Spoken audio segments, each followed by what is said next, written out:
Special NIA court से फैसला आया है, यकीनन ये नाइंसाफ़ी हुई है उन लोगों के साथ जिन्होंने अपने रिश्तेदारों को, अपने माँ बाप को, अपने भाई को खोया मक्का मस्जिद के बम ब्लास्ट में। और जो फैसला आया ये इसलिए आया क्योंकि एनआईए ने जो प्रोसिक्यूशन किया वो पूरा प्रोसिक्यूशन उनका कॉम्प्रोमाइज़ था। मैं पुकार रहा था पिछले कई साल से कि जब इस कोर्ट ने बेल दिया था, एनआईए ने 90 दिन के अंदर उस बेल या जमानत के खिलाफ अपील नहीं दायर की और 90 दिन खामोश बैठे रहे ताकि उनकी बेल परमानेंट हो जाए। तो ये जो जितने विटनेसेस हॉस्टाइल हुए ये 2014 जून के बाद से हॉस्टाइल हो चुके हैं।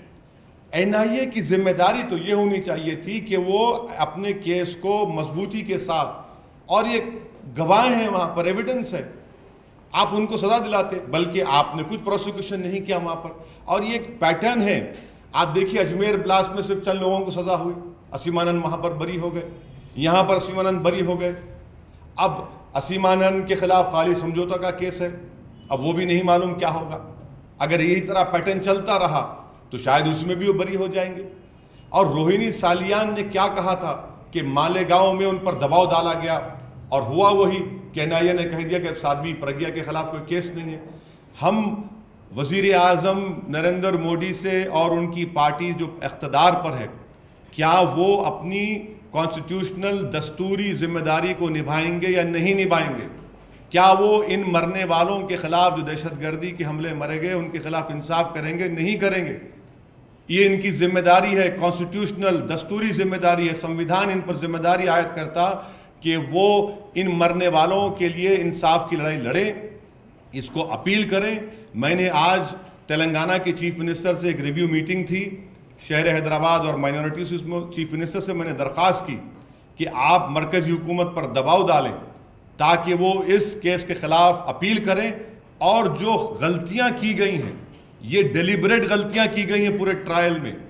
एनआईए चाहता तो सही तरह से प्रोसिक्यूशन करता, पूरे विटनेस हॉस्टाइल हो गए।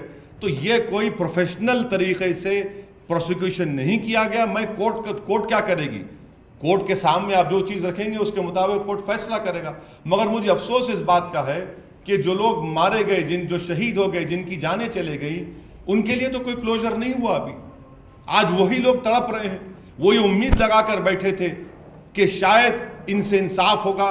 जो इनके भाई, इनका बेटा, इनका बाप मारा गया, उनके खिलाफ उनको सज़ा मिलेगी। मगर अफसोस के साथ कहना पड़ता कि ऐसी हुकूमत है जो इनसे इंसाफ नहीं कर पाई।